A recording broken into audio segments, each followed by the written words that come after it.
Well, hello, Profit Boss. Welcome to this productive episode of Profit Boss Radio. I have with me a friend and colleague and someone I very much look up to. Her name is Amber De La Garza. She is a coach, trainer, speaker, writer, host of the Productivity Straight Talk podcast.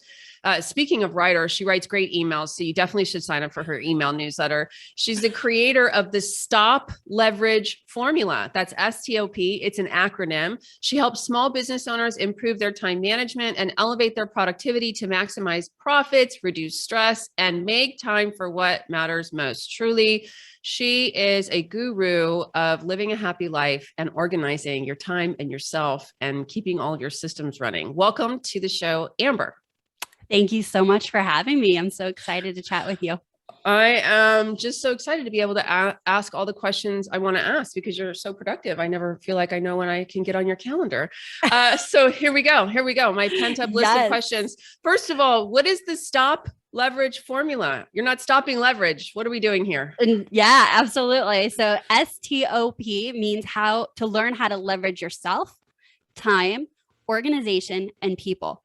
And so it's a 4-pillar framework that if you work on leveraging those 4 areas of your life, your business will increase profits, reduce stress, and make time for what matters most. Yeah, absolutely. Okay, well, and that's a great pivot. I didn't know it would be such a natural segue, but today we're talking about, so you and I actually were hanging out in lovely Puerto Rico, and we had a conversation about how tightly you manage your calendar. Now, frankly, from my perspective, I get frustrated because I go on other people's podcasts and I find if I try to reschedule something, it's often 6, 8, sometimes 10 weeks out.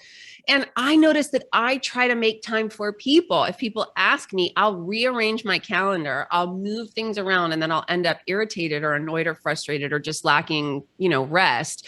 And I was wondering how to stop that. And you kind of rolled your eyes after I protested you so many times. And you said, I'm just not going to say anything else. And I thought, there's something there. There's something huge there, right? Yes. And so I molded over. I thought, what this woman is talking about is really boundaries, rules, and systems that she has around her business. And so I'm a fan of systems, and I don't know why I haven't mastered systems for my calendar yet. So that's what you're here for. Let's talk about, and I really like this framework of boundaries, because what is your business if you don't have boundaries? You're working all night, you're working on the weekends. And yes, everybody does that in the beginning, but you can't do that forever. So talk to me about how let's just talk about the boundaries that you run your business by. Okay, absolutely. So I just want to bring us back to Puerto Rico. I'm pretty sure we both had a drink in our hand. I remember where we were walking when this happened. And I thought, this is opening a can of worms. This isn't the right time. And then fast forward, we had this scheduled. We needed to cancel and you had to reschedule. And I didn't make an exception. I think we're 4 or 5 weeks out from that initial recording. Yeah, it's been 5 weeks. Yeah. Okay. So you're acutely aware it's been 5 weeks. Now, let's just say, Hillary, you're my best friend. You're one of my best friends, and I still didn't make an exception. Why? Because you're mean. No, okay. Past being mean is because I run a very structured schedule because my schedule serves me. I don't serve my schedule. I'm going to say that again. My schedule serves me. I don't serve my schedule. And to be completely honest, have I had a white space on my calendar or blocks of project days on my calendar in the last 5 weeks? Absolutely. Also, we were closing out the end of the summer. I had a lot of days off scheduled with no real plans other than I didn't want to work 5 days that week because my son was getting ready to start junior high. So could I have made an exception? Yes. Would I have felt resentment in the minute that I had to get ready and put makeup on and be prepared for an interview? Yes, because I had intentions of balancing my schedule out with some hold dates. And we can talk further about that. But essentially, you're right. They were boundaries because I look at how can I run full speed ahead towards my goals while also not burning myself out. And the magic to that is knowing what works for you and then creating that schedule. So okay, we can jump in anywhere now. Yes. So now that everyone knows that I am this interview is living proof of the boundaries that you're talking about, because it would have already aired if I had kept our original appointment, and I didn't.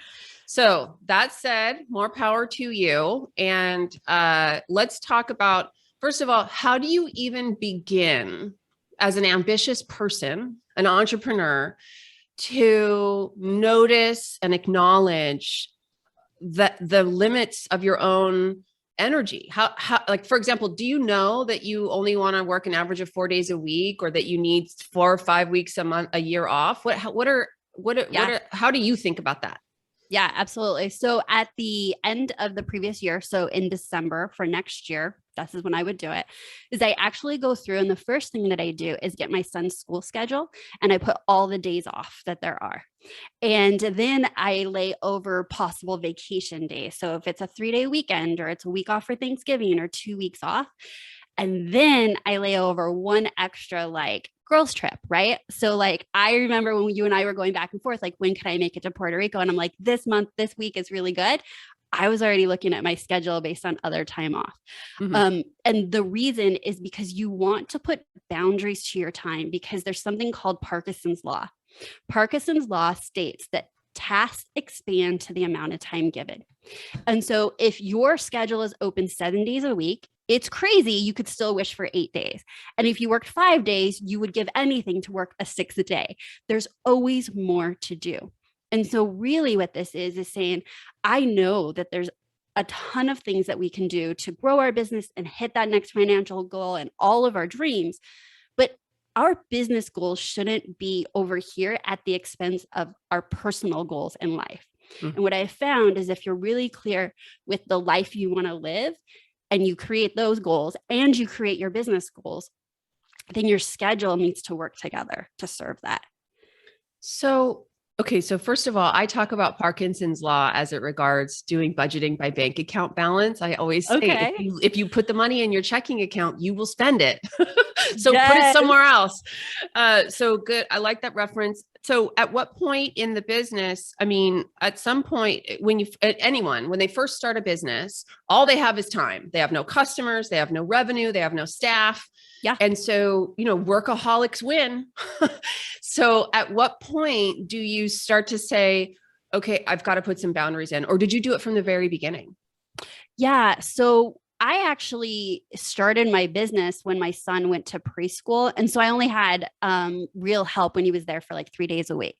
So at first, the boundaries were I needed to get everything I need to get done 3 days a week. And I would start at 3:30 in the morning and work until I woke him up at 7 a.m.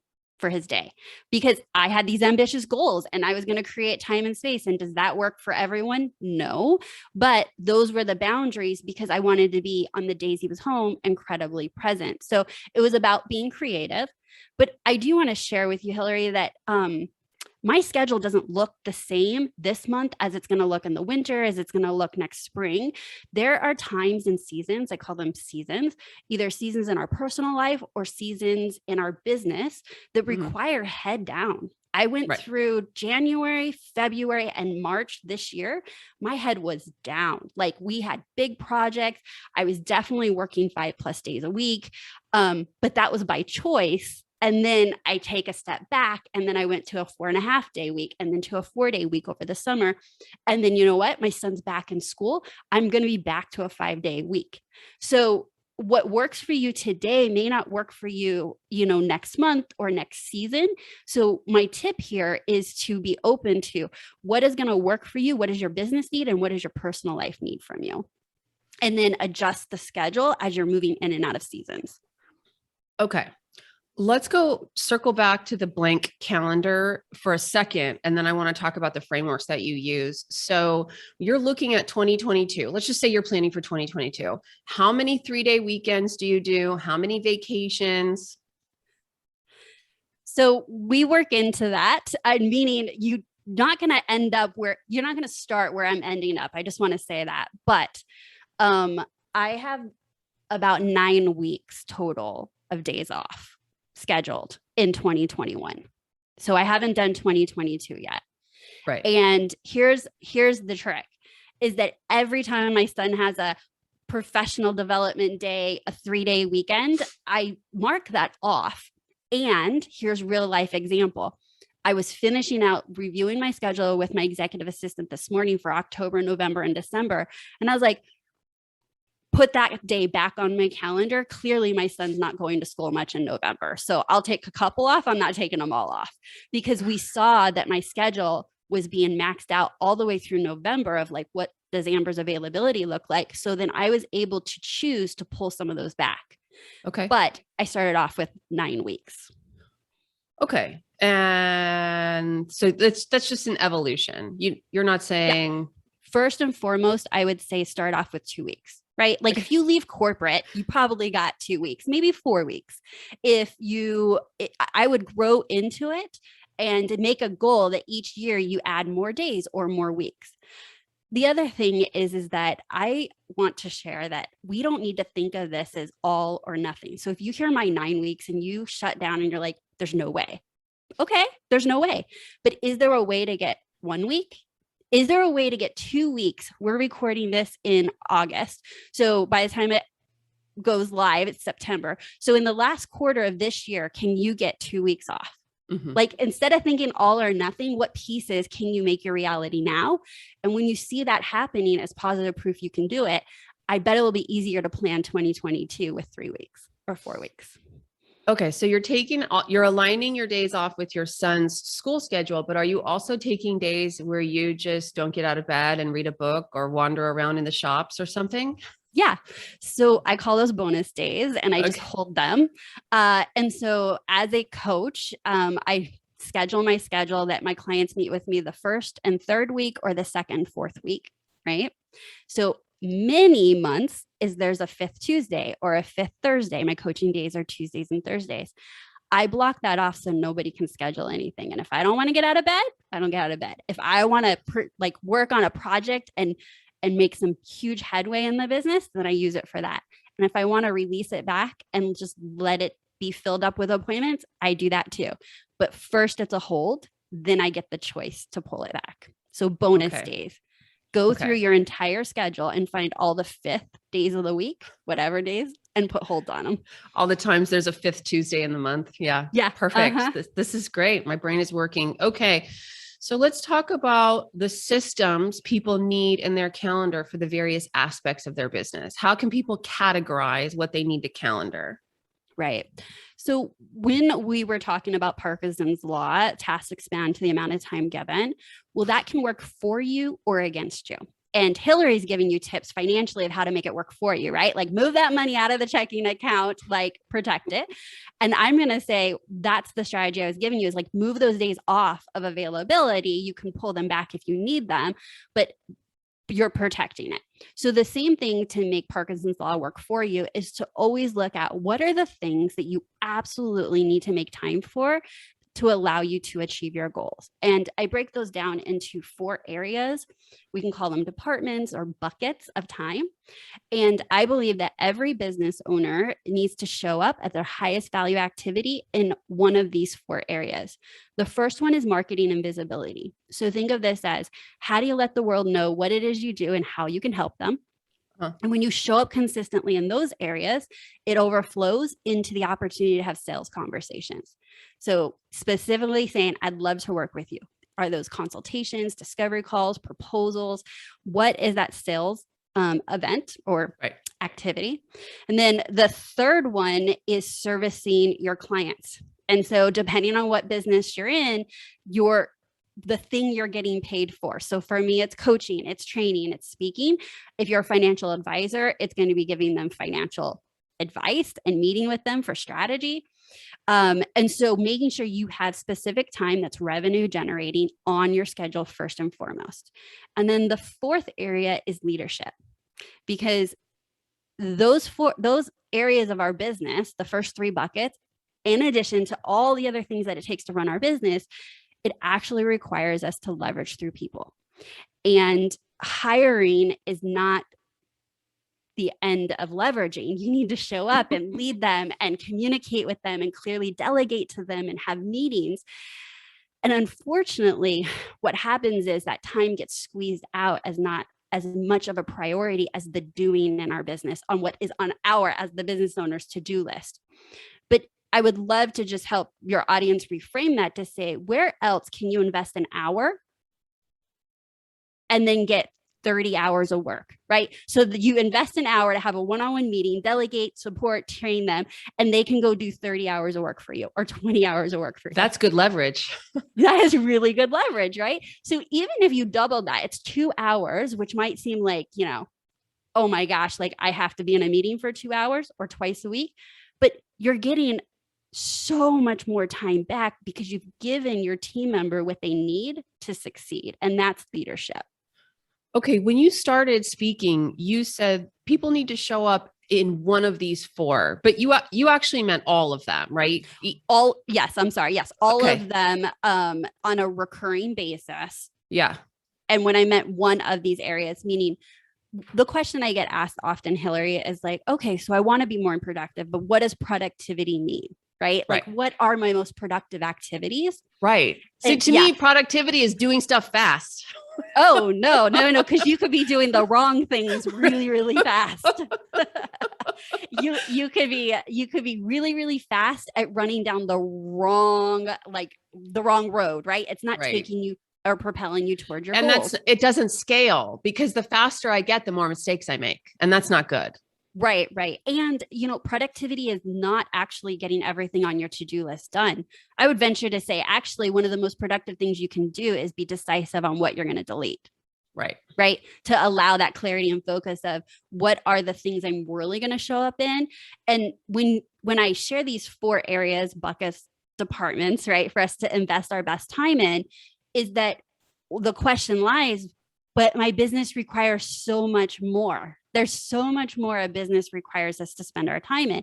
And that is true. And it doesn't mean they're not important. What that means is that, again, with Parkinson's law, if you block out time on your schedule to ensure you show up consistently in these areas of your business, say on a weekly basis, everything else can fill in around it. But what we normally do is start with all the other stuff. And then at the end of the day, we're like, oh, I didn't get that marketing project done. I didn't make that sales call. I squeezed out and rescheduled my team member, and now they're waiting for me to find something to do for the next 20 hours. And so it backfires and becomes incredibly frustrating. So my goal is, go ahead. Sorry. To that point, I actually think a big portion of my business success stems from the first several years. I forced myself to do the sales activities first. And so while I didn't have the systems that you're talking about, I was not that organized, but I didn't have a team to lead at that time. Right. But I made there's that book, Who Moved My Cheese, or something. I don't know. It's a book about doing the painful thing first. I didn't have to read the book. I got the lesson of the book. Someone said it to me. I was like, I'll do it. And it's paid off. So just complimenting you on that, or I guess acknowledging that point. I interrupted you. Were you saying something? No, absolutely. I think the book you're referring to is How to Eat the Frog. So like eat the frog. Yes. Okay, there you go. So it's like, how do you do the thing that even if you don't want to do it, makes the biggest headway, right? And, without getting into like a whole nother topic, is we all procrastinate. Everybody procrastinates, but we procrastinate different. And for some, we procrastinate on the thing that's really, really big. And so if you can train yourself to first know what that big thing is that will actually make an impact, and figure out how to do that first when you have the most willpower, generally that's first thing in the morning of whatever your business morning is, then even if the rest of your day goes south, which it does, we live in a real world, running real businesses, working with real people. So it's very likely it can. You've done something that has moved you forward in your business. Yeah. And that is really important, because if you can do that even a little bit each day compounded, has big impact on you reaching your goals. Yeah. Yeah. Those habits pay off in spades when you compound the results of those activities. Okay. So just to review the 4 categories, and you said you have these color coded on your calendar. I did say that before we hit record. You have marketing and visibility. I think we all know what that is. The blog post, the social, the email writing. 2 is sales, clearly asking for the order, making the offer. 3 is servicing the business that you've sold. And 4 is leadership or mentoring your team. Yep. Great. Okay. Now, how do you think about, I just get overwhelmed when I look at my calendar and I think about all the little time blocks that are potentially in that day, all the combinatorics of how I could put that stuff on my calendar. And I just throw the baby out with the bathwater. I mean, yes, I have appointments on my calendar, but there's a lot of stuff that I try to fit in between the appointments. That's not working great. So Right. how do you think about that vis-a-vis email? Because there's email too. Yes, yes. So I actually schedule and recommend my clients to schedule time to be in their email and process their email. And, for some of my clients, if you're an attorney, that's probably 4 times a day, even more, right? Like there's really time sensitive things. And then there's other clients that can get in and out 2 or 3 times a day. So the amount of times isn't as important. You make that work for you, but really being diligent to say, when I'm in my inbox, I'm in it. And when I'm not, I'm working. Like I'm really not distracted, because most people have the habit of having our inbox up all day, every day. And it's incredibly distracting. So to just speak to that is to, again, block out those times. And if you did that first, you'd realize you have a lot less time for appointments. And the irony is you always had a lot less time for appointments. You just kept squeezing out emails. And then that's what you're doing, with a glass of wine after the kids go to bed or on the weekend, is like, oh gosh, when am I going to catch up on these emails? You're a professional emailer. You're right. Because you were so busy in appointments. So that's one strategy. The other strategy that I love around appointments is that you have days that you take appointments. Maybe it's not 5 days a week, it's 4 days a week. You say there's one day that you're more like, I'm getting in there and getting some real work done, moving projects forward, or having that opportunity to do some deep work. And then all the other 4 days can be appointments. That's a strategy. So theming our days of when we're going to take appointments and not.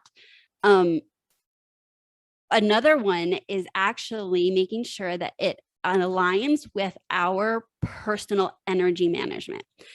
So what I mean by that is I'm an extrovert, so I get energy by people, and an introvert gets energy by doing deep work. So that would be doing the emails, or, emails, not deep work. That's not what I meant. What I meant was, I don't call that deep work. Doing independent work. That's what I meant. Whatever that is, content creation, you're doing something behind the scenes. So introvert and extrovert generally means where you get energy. So I have really good energy in the morning. And to be honest, I have a natural lull in my energy in the afternoons. But what that means is that I actually book appointments from the end of my day up. So afternoons are appointments, because it does not matter what's going on. I show up 100% for every time I'm in front of somebody, whether it's an interview or a client or whatever. But if I were to put on my calendar at 3:00 in the afternoon to write a sales email or to work on a new training program, the productivity specialist, could find every reason to talk herself out of it, because my willpower is lower, my energy is less.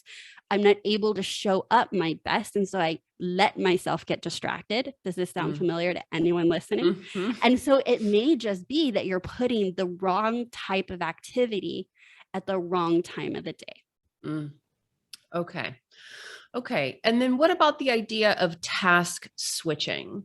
So I find it's hard for me to go from interviewing someone on a podcast like this to delivering a financial plan review. So if I was going right into a client meeting after this, it's hard on me. Do you think about that? Yes. And it's hard on everyone. Honestly, we weren't really built to do that kind of task switching. Okay. And so because it takes so much more energy to switch, it's not that you won't, right? If you had a client to deliver a financial plan, like Hillary shows up, but afterwards you're exhausted. And if there was anything else after on your schedule, it's like, right? Okay. I'm not just saying for you, it's for everyone. So again, I'm going to lean back to theme days. So for example, this is actually part of the conversation we had in Puerto Rico. You were saying something like, I don't understand that if you try to schedule an appointment with somebody and they say, I'm only available Tuesdays and Wednesdays for a podcast interview, right? I'm only available Mondays, Wednesday afternoons, and Fridays if I work a Friday for interviews. And the reason is because I give it all. Like I am very extroverted. I'm going to go all in on the interview. And if I try to do that on a day that I also had to serve my clients, I don't think I'd be able to show up for my clients as well. So you don't get a Tuesday or Thursday because those are my private coaching days. Right. So I really look at the energy management of that, of saying, okay, so can I batch same like tasks or projects together? And anytime you can do that more on purpose, you will have more flow in your day and your energy will go further, because it takes a lot of energy, mental bandwidth, to switch from one type of task to the next. Yeah. Okay. So let's say you have the opportunity to do a big, you're launching a new offer, and this one podcaster just won't have you on any other day than a Tuesday. Do you do it? Yes, unless I have to reschedule a private coaching client. So I don't have appointments all day. So I have my mornings available. Absolutely. So one of the things with boundaries is that sometimes we don't stick to them or even create them because we think they're too structured. And I want to say there's a lot of freedom to it, because you get to choose when you break or make an exception. I like to say make an exception for your own boundaries. Mhm. I absolutely make exceptions, and I'm really clear when I do, and there's no resentment. It's like, I chose that. And using the words I chose to make an exception is so empowering. Yeah. Versus it just happened. It just is. And now I got to show up for this schedule that doesn't serve me. Okay. So you said you don't make appointments all day. So, Yep. So my coaching clients start at 11 o'clock. 11. great. Yep. So then before 11, you're not doing email, but you are doing things like writing newsletter articles or maybe scripting a solo podcast episode. That's when you're doing your creative work. Is that right? Yep. So any kind of content creation or things off of my to-do list that are determined that need to get done for the day or the week. Yep. Mm-hmm. And I just want to correct you really quick. I actually do process my emails in the morning. So this may sound counterproductive, right? And so I just want to share this. There's no shame in processing our emails in the morning. I think we hear that tip or strategy of like, don't get in your inbox. What I wish they would say is, don't get in your inbox if you don't have the discipline to get out of your inbox. And and so for me, I should have to turn over the keys to my email. I'm never out, ever, not ever. Right. And so I get in it because it's for me to get to process, close the loop. I know what's going on. And then, and that works better for me to go into deep work, is not to wonder what's in my inbox. So dealing with it and processing it. So I schedule 30 minutes to be in, process it, do what I need to do. And then I get out and start my high value activities for the day. Okay. All right. So let's say there's a process that you used to run. It's your company. You hire someone, you delegate that process to them. Do you have them continue to copy you on the emails so that you can QC it, so that you know it's happening? Yeah, great question. So I think of each person on our team having a trust bank that needs to be filled up. And so when I first hire you, that bank is empty. I don't really know if you're going to represent me correctly, write the right emails, the words, whatever. And so my goal is to get that trust bank as full as quickly as possible. And if we are filling it up and then it's getting debited, that's a whole nother conversation, but probably they're not the right fit. But let's just say we get the trust tank filled, then I literally release them and I say, I no longer need to see your work, or I no longer need to be CC'd on emails.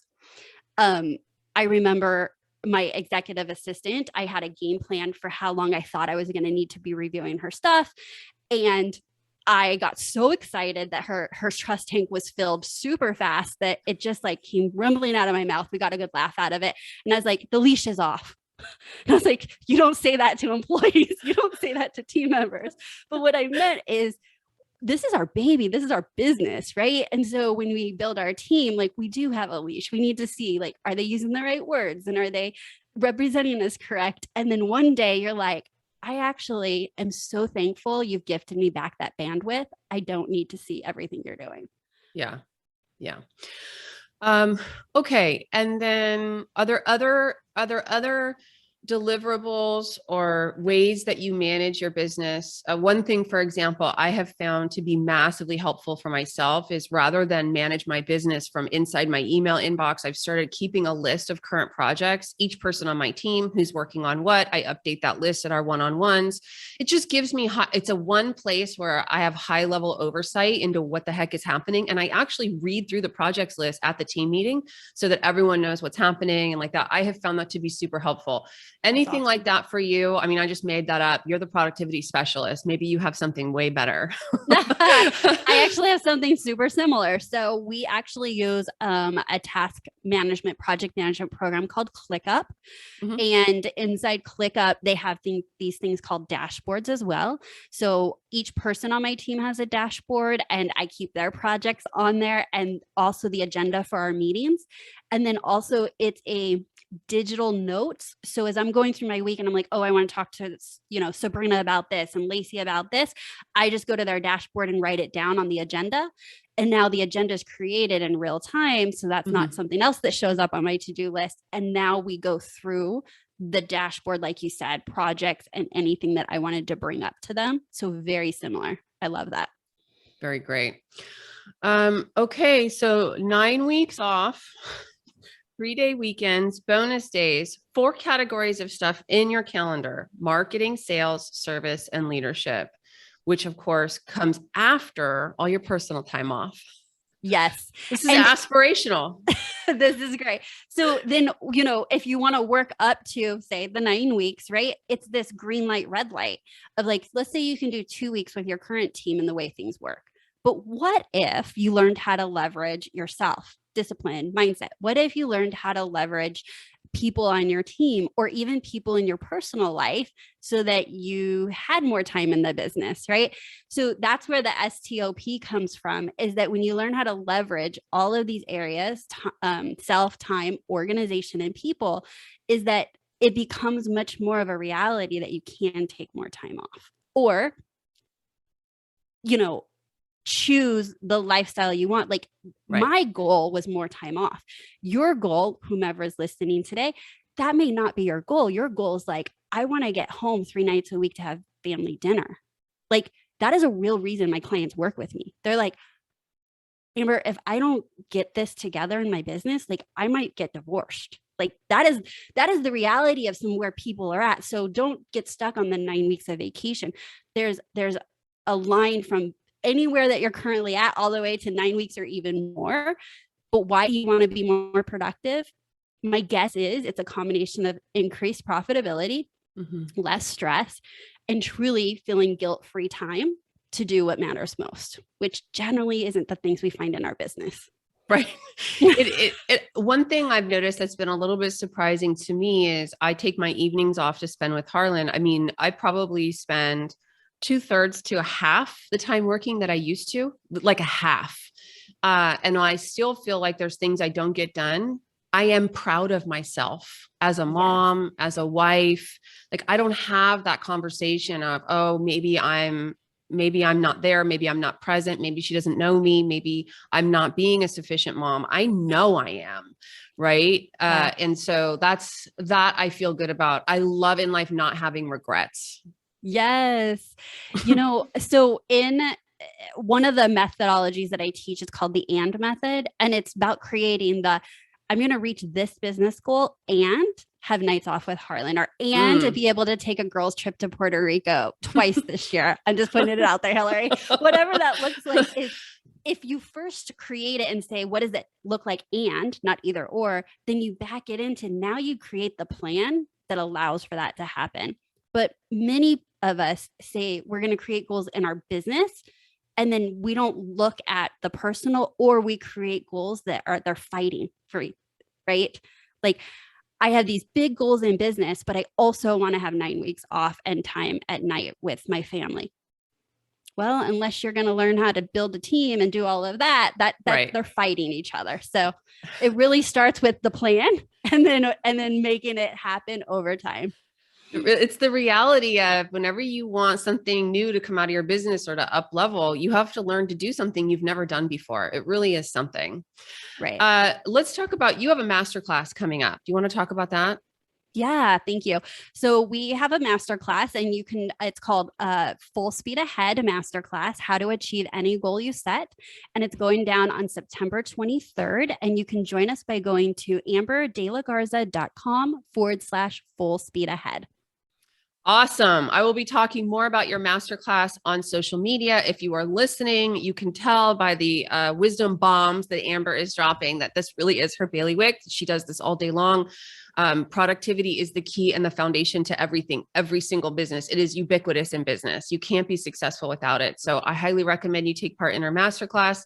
Amber, I'm sure you have your daily schedule just mapped out. So I will we'll let you get off the call. No, seriously. Thank you for joining us. I love that I finally got to interview. Thank you. Thank you so much for having me.